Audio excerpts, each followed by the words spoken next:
welcome to Perspectives. First of all, I'd like to congratulate Shehbaz Sharif for taking oath as the Chief Minister of Punjab. I think his last tenure was an interesting one, and I think this one would be an even more interesting one. As I've said before, PMLN has received almost historical mandate this time, and the world, and especially Pakistan, is expecting a lot of magic from this government. So let's see how things go. Healthcare in Pakistan is an almost guaranteed to be a declining service and a declining industry. The private hospitals, far and few, are terribly expensive, and those which are not necessarily still available to the masses. Government hospitals have the new government hospitals have really been rare. In my lifetime, I don't think I've seen more than 2 or 3 government hospitals in the cities of Pakistan coming up. And if we talk about rural healthcare, that is a completely different discussion, a discussion which I can't even begin to start. Who to blame for it, I have no idea. It's very easy to say it's the state's fault, but maybe it's a collective fault of the whole society. When I say it's a collective fault of the society, is because people like myself, people who have access to healthcare, have never really understood what it's like not to have that access. I personally come from a family of doctors left, right, and center, which gives me the leverage of having family friends who are doctors in hundreds, if not more than hundreds. So I have personally never felt that thing, alhamdulillah. But when you try to access healthcare in Pakistan without knowing people, it's very difficult. And that's one of the reasons I've repeatedly done shows on Indus Hospital in Karachi, which is very dear to my heart. And the reason they're providing fantastic healthcare, and it's completely free. It's a great need of the day. But is that enough? Is that all that we need? And in my previous conversations with Dr. Zafar Zaidi, who is the Director of Medical Service of Indus Hospital, he's repeatedly said, sure, we can build buildings, we can build hospitals, we can create facilities, but one of the huge lacking is good human resource, good doctors who are willing to stay here and work. So that's what triggered the discussion of today's show. But we'll also digress on the challenges and the hardships which doctors actually face in this country. Sure, doctors are blamed for being ruthless animals who make a lot of money and have no time and they don't care about the pay. But there is a flip side, especially in government hospitals. The conditions under which doctors work is atrocious.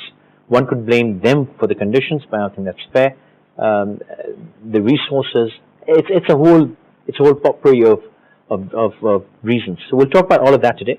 My guests on my right is Dr. Syed Ali Arsalan, who's a consultant physician and pulmonologist and head of Department of Chest Medicine at Liaquat National Hospital. Doctor, thank you very much for being here. On my left, the gentleman I just mentioned, Professor of Urology and Director of Medical Services in this hospital, Dr. Zafar Zaidi. Dr. thank you very much for being here. On my far left, Professor of Surgery and Medical Superintendent of Civil Hospital, Dr. Saeed Qureshi. Thank you very much for coming. And joining us from Lahore is the Associate Professor, Media's Department of Pediatric Ophthalmology, Children's Hospital, Lahore, Dr. Seema Qayyum. And Dr. Sabah, thank you very much for joining us. A disclaimer here, Dr. Seema Qayyum is my sister. Sid, I'd like to start with you. Dr. Zafar has repeatedly, in our private conversations, mentioned that when they go out to hire, they don't have enough people. But I would assume that being a government hospital, you would have an endless list of people wanting to join because historically we love government jobs. So are you facing a similar problem with human resource, or it's a different story there? Well, as a generalization, we don't have a problem. But if you look at the specifics, and if you look at very highly trained or very highly qualified people, then there is a problem in the public sector. And I think it's more so in the public sector than in the private sector. And the reason is that the hiring mechanism in the public sector is a lengthy process. And so what happens is we lose out on some of the very good people who are hired by the private sector. Okay. But are there enough people?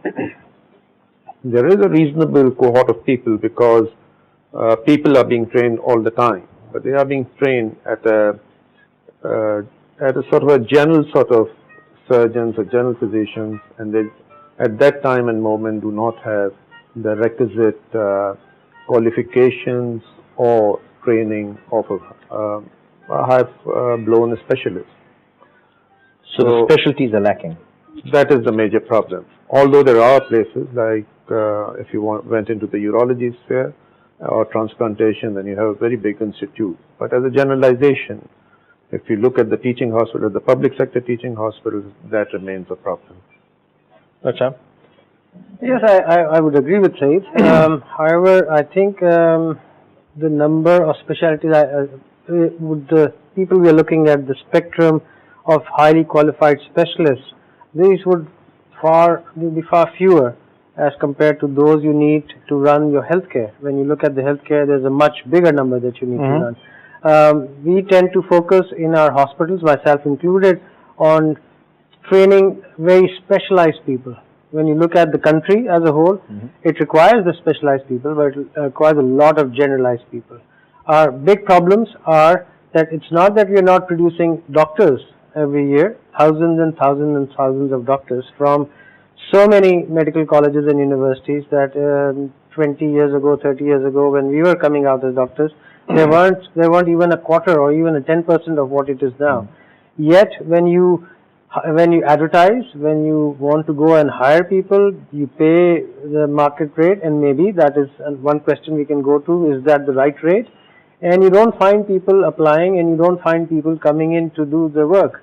And those who come, their quality is not what you really want, because the job requires a certain percent of dedication and work to be done, not a human being just sitting over there, which is often a case where large turnovers are happening. But I think we need to look at the crux of the fact that our medical education system has gone a complete somersault in the last 25 years. It used to be a larger number of boys going in as students and a smaller number of girls going in as medical students. That was because of quota, right? That was because of quota, which was fixed. Then came about, and I'm not sure exactly what level it was, but there was a court challenge, and that it should be on open merit. Over a period of time, the number of doctors, the ratio of male to female is horrendously bad. At any good, thriving medical university or medical college, you would find 15 to 20% boys as medical students and 80% girls. Well, that was actually talked about as a matter of empowerment of women. Fair enough, not of the workforce. And that is a true problem, which I think is the reason that we're not getting people in various specialities. There is a certain, I agree with Saeed, that there is certainly a need to train very highly specialized people. There's certainly a need to do the job, which is medical and health delivery at every level. Quick question. You said thousands upon thousands of people, young people are coming out as doctors, but then you should have a lot of general doctors. You should. But if they drop out from practice altogether, zilch, zero, and stay at home. And you're blaming the gender on that? No. I think we need to question why it is happening. I mean, I myself included have blamed the gender on it for a long time, but it's about time to sit back and actually look at what the issues are and why are they not part of the workforce. I mean, the economy has changed. There is a need for people to work. It's, even a small family. So what is happening? Somebody has to look into it. Dr. Aslan, Dr. Zaidi mentioned the market rate. Yes. It is a fundamental assumption that you are angels and you are farishte, and you should not be making any money. So what market rate? You should be really doing public service. Well, this is the and reason. I'm saying this sarcastically before somebody confuses me. This is one of the reasons we are losing good doctors even at graduate levels. I belong to a private hospital, and we have a lot of problem getting doctors of even at junior posts. We're not getting them. And I would say that now, especially the problem is started when that ratio reversed, male to female ratio in this medical profession. In 30, 35 years ago, there were hardly few few professions to choose. Right. Either you'll become doctor or you will become engineer. If you are a little weak, you will become an advocate. And if you are further weak, then you go to civil services and try Right. and keep trying. Then that now our young generation, they are very mathematical and they are very calculative. I must appreciate Which is good. Yes, they are really they plan a lot. At least I never planned. I just wanted to become a doctor because I don't have another choice, and it was my father's choice as well. I think that can pretty much be said by everyone on the show tonight. Yeah. So now what happens? Well, I will talk about my sons. I have 2 sons, and no one is ready to become a doctor. Why? Well, because they are good in education. One, nowadays. Okay. I mean, they are toppers. I think the options are far more now. And their answer is, we are looking at you. You have no quality of life. And you attained whatever you attained after, say, a long journey of training and education, and then you entered in the career. By that time, do you spend in the training? If we enter in accounts or in engineering or whatever, we will become chief executive of some organization. So the upside is not there. Okay. And same, well, I will not blame anyone. Same with our lady doctors as well. When they come, when they are trained, then they have family problems, or I won't call it problems. Well, they have to live a family life. Okay. So they cannot devote that much time and attention to the profession. It's a demanding profession. Okay. Dr. Seema, before I come to you, there's a tweet from Mr. Yasir Khan. He says, in my batch of DMC 2010, we had 28 boys with 222 merit seats. So that's a scary number. Dr. Seema, I was talking to you earlier, and what Dr. Zaidi said about the gender, and also Dr. Arsalan, what are your views about the gender reasons for this shortage of people? And also the discussion, Dr. Saeed said we need more specialized people, and Dr. Zaidi feels we need more generalized doctors. What would you say?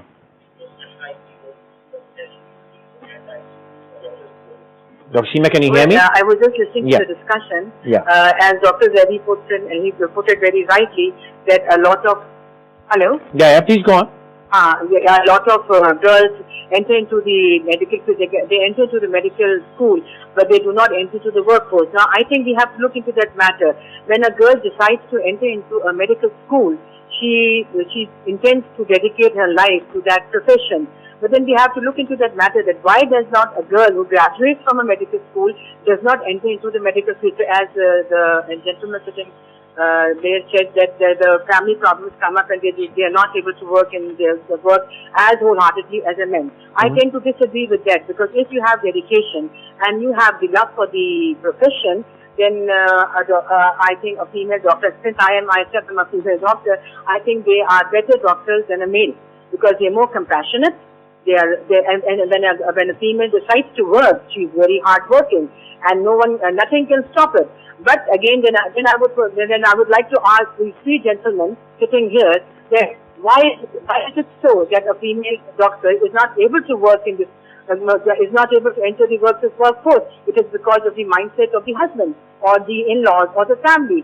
If the matters are more conducive and there's a family support, a female who becomes a doctor, who puts in about 7 to 8 years of her life in the medical school, then she goes, and then if she goes for specialization, then she puts in another 7-8 years. It's about a long stretch of 10-15 years. So obviously, she would want to enter the workforce. So I think these gentlemen should answer, why does not she enter into the workforce? Okay, I'll interrupt you here, Dr. Zaidi. Yeah, agreeing that they are better doctors. Oh, yes, I would agree that, and I would also salute those who are in the profession, because as a female in Pakistan, they have had a much more difficult route to reach where they are. There's no doubt about it. Families, children, this, that, a lot of things, and it certainly is much more difficult for a woman to be at the same level as a man, and she's worked harder and has put in more hours, and certainly it's a credit to them. But if you look at the way things are all arranged, they seem to be the training. What happens once you come out as a doctor? You have 2 options currently. Is either you become a general practitioner and you rut the whole day and work very hard, because the few days that you don't go, that's the end of your practice. That seems to be the case. And these girls and women don't have either the time or the inclination to be doing that. Yeah, but Dr. Seema's point was that if you've spent 8-9 years, Right. So I'm coming. why would you not have the inclination? Right. So I'm coming to that. The other option is to become a specialist. In order to become a specialist, the first 5 or 6 years after your graduation, you have to really put in a lot of time in the hospital. And you want to be then a hospitalist, so be practicing out of a hospital with patients and emergency. And their lives and the changing life that they have now after being married, especially with children, does not allow that to happen. So we have, the way we have structured our healthcare, we have forced them out of this. Or maybe the way we structured our society. Or maybe, but I would still say it's the healthcare delivery and the way we have structured our training. We've completely excluded the concept that these women require flexibility and they need to be able to practice with a flexible attitude as well. How would you comment on that? I agree that there has to be a pathway, but the problem is a societal problem, and obviously you do not have the facilities for home care, for children care, which are available in the West. So we cannot compare our training and our women doctors and the attitudes of women doctors here and in the West. But ultimately, with the numbers of women doctors growing, it has to be, the whole problem has to be sorted out basically. That how are the hospitals going to be managed? How is general practice going to be managed? How are our emergency rooms going to be managed? And at the moment, across the city of Karachi, and if you go into the rural areas it's worse, your emergency care areas are getting depleted of physicians. All sorts of. In rural areas, okay. Yes, even in Karachi. Even intensive care and stuff, places like that, you find that, most of the girls who do want to be specialists and don't want to get into some certain of these type of specialities. Yeah, that's right. I mean, you find gynecologists, you find pediatricians, but you won't, orthopedic surgeons, neurosurgeons, they are difficult. But have we not sown a seed which is about to bite us at a level that we won't even understand? Have we known how to recover from it? It is bitter. Oh yes. Oh yes. We're there. Yeah. You don't see it happening in a few years. You say it's already happened. Oh yeah, it is already happening. Even in Karachi, it is happening. There are problems which have now started happening in hospitals. Like even if you take the example of Civil Hospital, where we probably have equal number of male and female doctors, even then we have very great problems in persuading lady doctors to work in the emergency areas, or the night anesthesia, shift. Critical care, it's not too bad. Or again in the night shift. Night shift within a specified area they are ready to work. But if they have to move out of an area, then it's very difficult for them to work. And that is partly due to the security situation of the city and the violence that you see. And obviously doctors also have to face this violence. So what the society has really done is, it's really become its own enemy. Maham Kidwai has suggested that, would a solution be to ask medical students to sign some sort of a guarantee that they will practice? Sounds flimsy, I know. And she goes on to, or bring the quota back. Well, before compelling someone to sign a bond or some guarantee, we have to think what we will provide in return. We cannot even provide protection to them. What to talk about money and future security and career facility? We can't. But then I would inject. If I've gone to a private school, yes, then it's my prerogative what I do. But if I've gone to a state school, like if I've gone to Dow Medical College, if I've gone to King Edward in Lahore and other such universities, then I've really taken a subsidy from the state. Then I owe it back to the state. It's my choice not to go there, but if I go there, then I should owe something back. Yes, I don't know that rule still exists or not, Dr. No, but it should be there. It was there to serve at least for a couple of years in the rural areas, or that's finished years ago, or in the military service. Now we don't even have a rule to work, let alone work in rural areas. Yeah. But I No, remember it- the rural I area because think you it- use it- domiciles and all it is- that to get out of it. But Faisal, I think forcing people to work, you will get reluctant, useless workers. I mean, we need to look at what we can do to change. I remember when I was in UK, there was changing happening, and they were making the jobs flexible for women. If it took you 3 years to train, they allowed them to do it in 6 years with half a week on and half a week off, and 2 people on the same job. So Okay. that And- so there has to be some thought. Okay, I'll take a quick short break. When we come back, what I'd like to understand is what are the challenges? Everyone's touched upon them. I understand the security problems. That's a different discussion altogether. But it has to be more than just that. Because what we're not realizing is if we're not creating enough female doctors, in our society, also a lot of females don't like to see male doctors. So which doctors will they see if there are not enough female doctors? So the whole mindset of not letting our women work the doctor hours, sure, Dr. Zaidi is right. We have to create better hours, we have to create better environment. But given the situation that is not happening tonight, so as Dr. Saeed said, this animal has already bit us. So what are we expecting in this area next year or the year after or maybe in 5 years? What sort of healthcare will be available to our general society? Let's take a short break.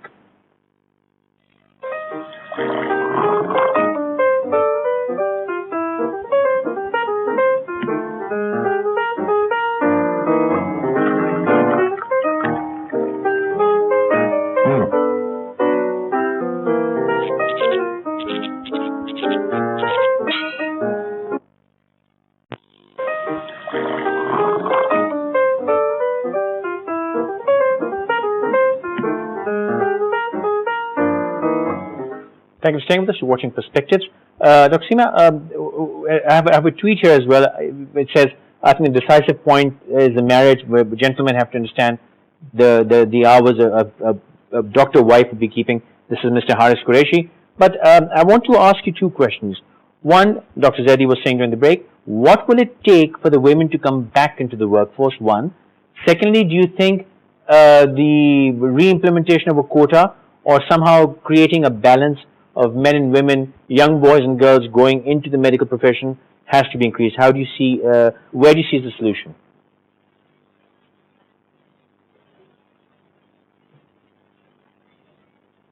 Hello, can you hear me? I think the line is dropped. We'll get it right back. Say, where's the solution? I don't see a solution. Oh my God, you had a loss. It is the will of the ladies. If they want to come back to work, that's a different thing. Or if they stop migrating. A lot of, it's not necessarily that these women are staying back in Pakistan. A lot of these women get married outside Pakistan and they migrate.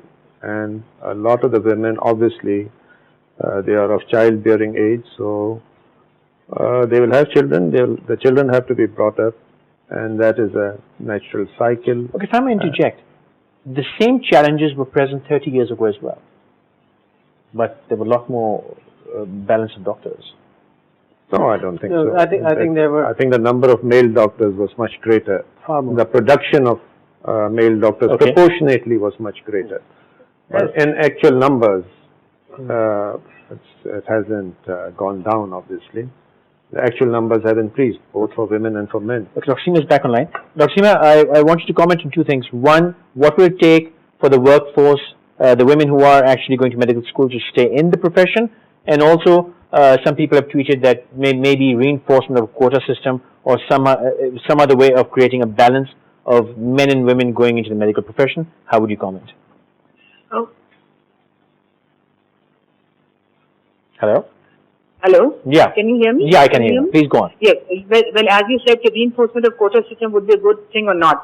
Because at this stage of life, if the government goes back to the reinforcement of quota system, I don't think our female population would like it very well, because our girls are very intelligent and very hardworking, and they would not appreciate that. But I think that there should be a competent authority sitting up there, the demand and the supply. Once the student has graduated, or even our male students, they go to the field of their choice, and no one takes into consideration what our national requirement is. So there should be a competent authority sitting up there. There should be a matching system which should match the doctors as the national requirement and the availability. So in that manner, probably as Dr. Saeed was saying, that we do not have hardcore doctors, female doctors who are, and he's right, that we do not have we do not have a female neurosurgeon, a female cardiac surgeon, or a female orthopedic surgeon, because obviously they are physically demanding jobs as well as time demanding jobs, which is obviously not possible for a female. So I think there should be a matching system after getting out of the medical school. And secondly, I think that there should be a bond. Every female who is getting into medical school, especially in public sector medical colleges, there should be a bond. They should be signing a bond that they should at least work 3 years after their house job. Okay, now, but we focused on the females. Dr. Arsalan, as Dr. Saeed was earlier saying, it's all gentlemen who leave. We're not really retaining a lot of doctors. Well, what I have observed, and I think you have been looking at, that the attitude has changed. It's not a matter of whether female doctor or a male doctor. Now they want a quality life. They don't want to work more than 8 hours, and they want to enjoy as well. Which is there right Even too. in the training, yes. This attitude has changed, and not in Pakistan alone. It's a global problem. But is that a good thing or a bad thing? Or it was fair? Well, if I am in their shoes, it's good. Why should they be punished for 8 to 36 hours continuous training? And if you see, well, it has been, because we are not used to it. This change has occurred in the last 10 years. Prior to that, during training, no one would look at the clock. What's the time? But now they do. Okay. Yes. They are right at their place. I think the type of students who are coming into the medical colleges and people who were into it, they knew what they were getting into, so they were focused. This is what they want to do. It seems that there are so many now schools available that people go into it, not seriously knowing or wanting to stay in that field in the dedication it's required. But I think we are still lost in still talking about the orthopedic surgeons, the cardiac surgeons, and the ENT surgeons, the eye surgeons. The country requires a larger number of family physicians. It requires family medicines to flourish. My take on this is, and I think Saeed pointed out in the break, that it's a constitutional thing that the quota system has been changed, and you cannot undo it. However, there is a loophole. You can still build boys medical college. There still continues to be these female medical colleges, pure female, while you've just heard 228 girls and 24 boys. That's also a female medical college, happens to be Dow Medical College. So, I mean, isn't it time to change some of these medical, especially the government-owned ones, That's a very interesting point. to change them to boys medical college, and you don't have to go to the courts, you don't have to go against the constitution. All you're doing is you're changing the type of medical college. A. B. You need to look at what is stopping the women from actually going into the workforce, as you just mentioned. And I think I've talked to some of them, and they feel that they do not want to pursue the post-graduation the way it is structured at the moment. Okay. If they have to become a specialist, they have to do, for instance, the College of Physician and Surgeon, which is the largest training center or the examining body. You have to do the part 1 for anything. Currently, if you want to be a family physician, family medical person, you have to do a part 1 and then 4 years of training. And the part 1 is the same if you want to be an internist, which is a specialist, and you then have a 3-year training. There seems to be something wrong over here. What they really need to do is to make the part 1 easier, allow women to train in family medicine so they can practice as a flexible family medicine person 3 hours a day, 4 hours a day, 5 hours a day. This is what is required in the community. Yes, the hospitals will certainly require the orthopedic surgeons and the neurosurgeons and neurologists, but the larger population requires family medicine clinics to be developed, and these should be run in a flexible way by women who can put in 5 days a week or 2 days a week or half a day a week. Okay, if I go beyond the gender thing, as Saeed and Dr. Seema have clearly mentioned, and I'm sort of agreeing with them, that I understand the general medicine need is phenomenal given the size of the population and vast, but specialized healthcare, we also have to understand anyone who can afford ends up going abroad, spending a lot of money there. That money does not stay here. And we do not have access to high quality specialized healthcare. So, and it's beyond the gender. It's not about men or women. Even men are not really opting so much for specialty or staying back in Pakistan. How would we change that? I think the government policy has to encompass both specialists and generalists. And until and unless we have a proper plan of what are the numbers that are required, at the moment I don't think we have, although the Planning Commission keeps on publishing statistics and our statistical division also does that. But if you look at the country as a whole, or the 4 provinces or 5 provinces, we really do not know what are the numbers that we require. What are the numbers that we require in the way of physicians, or if you go on to specialization, what is the number of gastroenterologists, pulmonologists, cardiologists? What is the precise number that is required over the next 10 years? Similarly, there has to be an authority creating a pool, right? It has to be, or there has to be. At the moment, actually, the Sindh government has what they call the HSRU, Health Management Strategy Unit, and they are working on this. But it has to be. You need a lot of detail, because if you look at it, if you look at the number of some of the minor specialities, we hardly have any people in Pakistan. And obviously, minor specialties, what would those be? Pediatric ophthalmology. How many would be pediatric ophthalmologists in the country? I didn't know that was rare. Oh, extremely rare. Okay. So you need to have a precise number. Then you have to build on training programs exactly to match these needs. And until and unless we have a concrete plan which covers everything, we are never going to make any headway. And then we have to take in what are the losses, how many people are going to leave the system, and how many people are going to go off to Saudi Arabia, to Oman, or for that matter, over there, yet they go there. Yet they go there. So, and you should in fact, the best lot of graduates that you have, they simply, the day they finish their house jobs, they leave the country, or they start preparing for the examinations, especially the American examinations, and they take a one-way ticket out to the United States. So are the best schools then producing export material? Well, basically, yes. Yes. So are we to blame? Yes. Yes.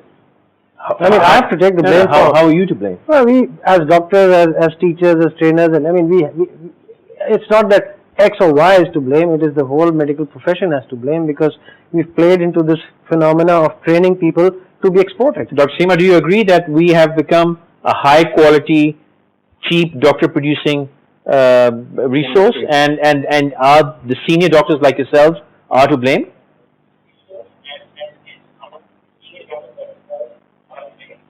Yes, I think so. We are just producing doctors for other countries.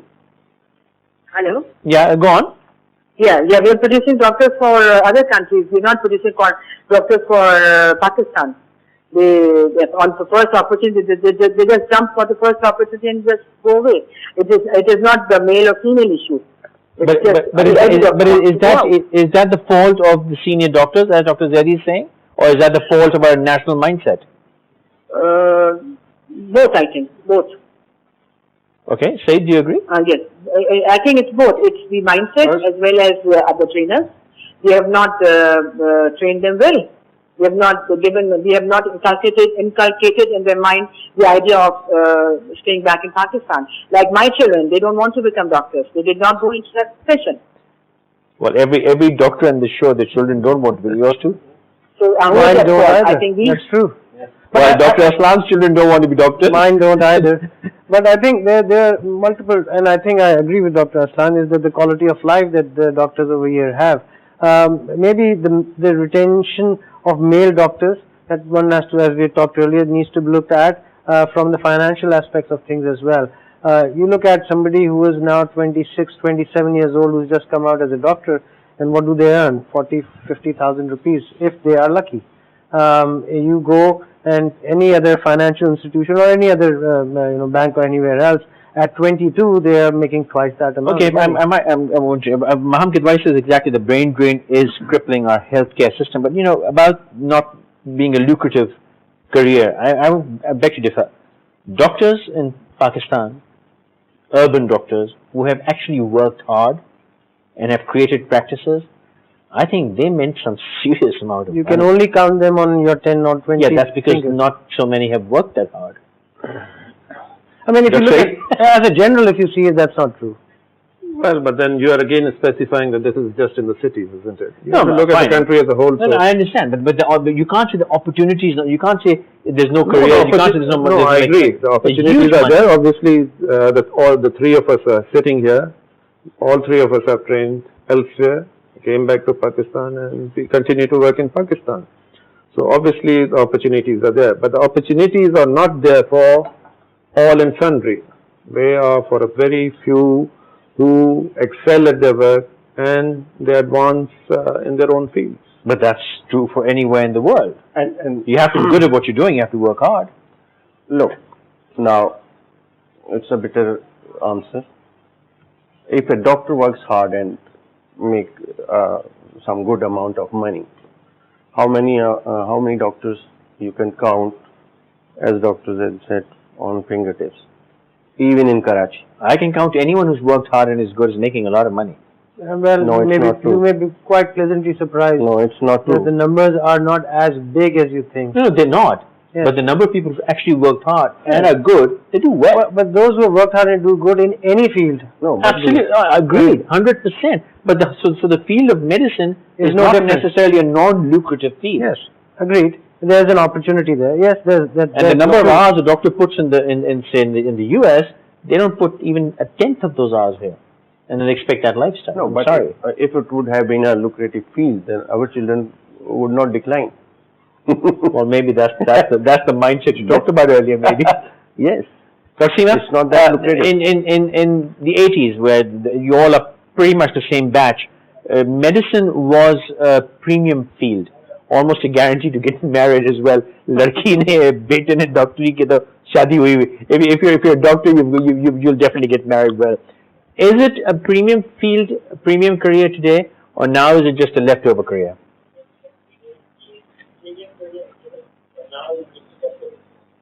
I think now it's just a leftover career. And it's not only because of the financial issues, but it is also the mindset of our society. The patient-doctor relationship has deteriorated too much. The patient does not trust the doctor. The doctor is scared of the patient that something goes wrong. The patient is going to beat me up.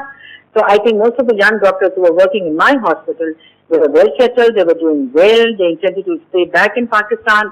But after an episode of tashaddud and something like that, they decided to leave Pakistan. So no one wants to stay back and get beaten on that patient. You know, it is not only the financial issues, it is also the, last week I was entering my hospital and my elder daughter was with me. And when we entered the premises of the hospital, there was a tire burning in the parking lot. And my daughter said, "What are you doing here, Amma? What are you doing here? Why don't you go back? And why did you come with us? Why are you staying back in Pakistan?" You know, that also scares us up. That also, my children are actually scared of that. And I think most of the doctors, young doctors, are scared of that. I don't know in Karachi, but in Punjab, doctors do get beaten up.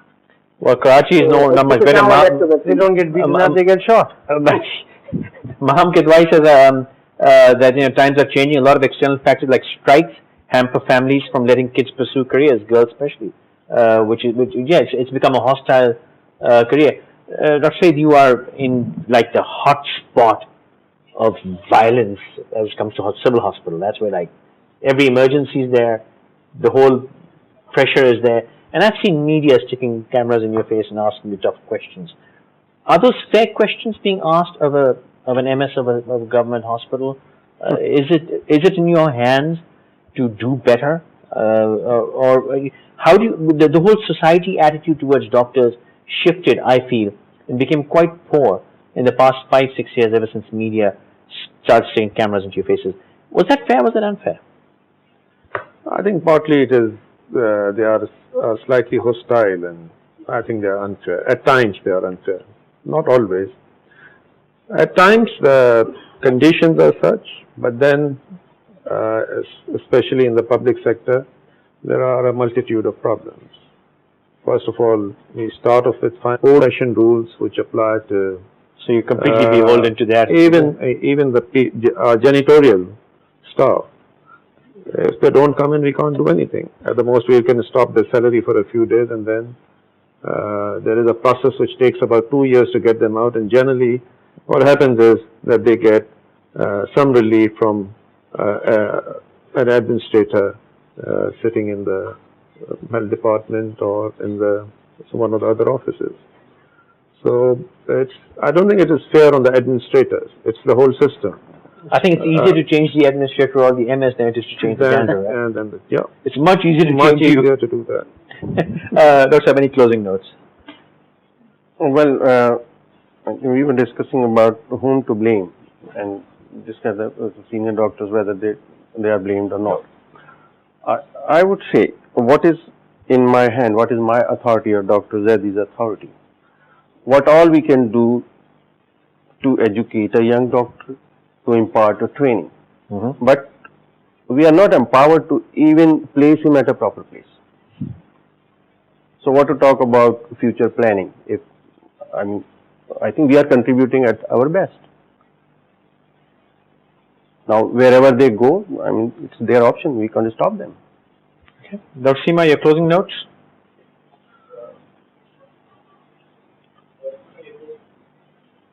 Well, I think we should have a more conducive environment for our young students. We should give them incentives to our doctors.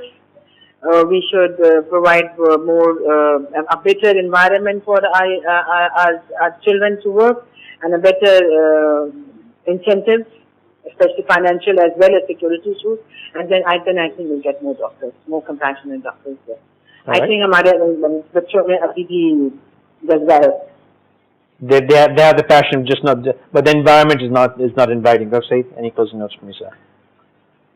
I don't think you should blame the doctors really for the migration or for people dropping out of the profession, going into the civil service, or becoming bankers, becoming pharmaceutical company owners, or working in pharmaceutical companies. What we can do, what our job is, to train them properly, educate them properly, and then provide them with postgraduate training in a proper fashion. I think it is up to the individual to choose what he is going to do for the rest of his life. Whether he wants to stay in Pakistan, that's fine. If they don't want to stay in Pakistan, I don't think we can force them to work in Pakistan. It's their prerogative, really.